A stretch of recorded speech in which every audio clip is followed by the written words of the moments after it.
بسم اللہ الرحمن الرحیم۔ حضرت عبداللہ بن مسعود رضی اللہ تعالیٰ عنہ فرماتے ہیں کہ نبی کریم صلی اللہ علیہ وسلم نے ارشاد فرمایا کہ جس بندے کے پاس 2 وقت کا کھانا میسر ہو تو اس کے لیے جائز نہیں ہے کہ وہ لوگوں سے سوال کرے۔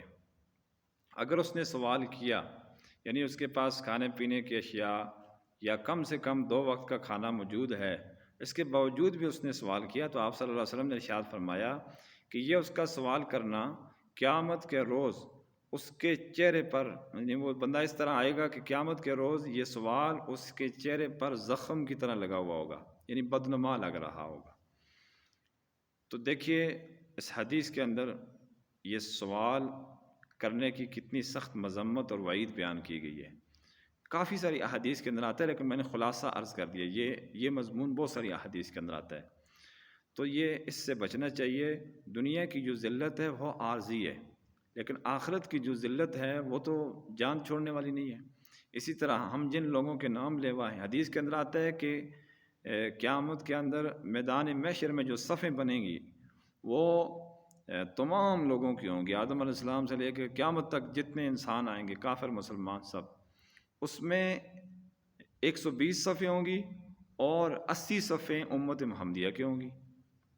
تو آپ اندازہ لگائیے، دنیا میں اگر بندے کی بے عزتی ہو تو چند بندے پاس کھڑے ہوتے ہیں، زیادہ سے زیادہ برادری کو پتہ چلے گا، خاندان کو پتہ چلے گا۔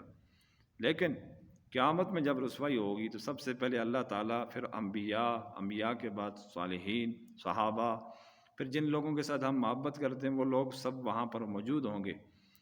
تو ذرا تصور میں لائیے اس چیز کو کہ یہ جو ذلت ہے یہ کس درجے کی ذلت ہے۔ پھر یہاں پر لوگ رشتہ دار وغیرہ، دوست احباب، اگر بندہ ذلیل ہو رہا ہو تو نصرت کے لیے آ جاتے ہیں، تسلی کے لیے آ جاتے ہیں، لیکن قیامت میں اللہ تعالیٰ فرماتے ہیں وَلَقَدْ جِئْتُمُونَا فُرَادًا، ہمارے پاس تم تنہا تنہا آؤ گے۔ اور دوسری آیات کے اندر فرمایا کہ کوئی سفارشی نہیں ہوگا، اور اسی آیت میں فرمایا کہ کوئی دوستی نہیں ہوگی، کوئی سفارش نہیں ہوگی، نہ دوستی ہوگی نہ سفارشی ہوگی، بندہ اکیلا ہوگا، تو کتنا ذلیل ہوگا، خود بندہ اندازہ لگا لے۔ تو اس لیے اگر کسی بندے کے پاس جو مقدار اس میں بتائی گئی ہے کم از کم وہ موجود ہو، اس کو سوال نہیں کرنا چاہیے۔ لوگوں کو سوال کرنے کی عادت پڑ چکی ہے، ضرورت سے زائد سامان ہونے کے باوجود، اور اس پر بیڑا غرق یہ ہلاکت یہ ہے کہ صاحب نصاب ہو کر بھی سوال کرتے ہیں، الامان والحفیظ۔ بہرحال سوال کے اندر ہر اعتبار سے، دنیاوی اعتبار سے بھی، آخرت کے اعتبار سے بھی انتہائی زیادہ ذلت ہے۔ دیکھیں انسانیت کا مزاج، یہ مخلوق کا مزاج کہ وہ سوال کو برا سمجھتے ہیں۔ اللہ رب العالمین کی ہستی وہ ہستی ہے کہ جو سوال نہ کرنے پر بندے سے ناراض ہوتے ہیں۔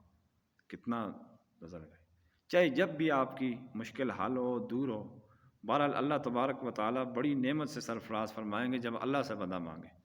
وآخر دعوانا ان الحمد للہ رب العالمین۔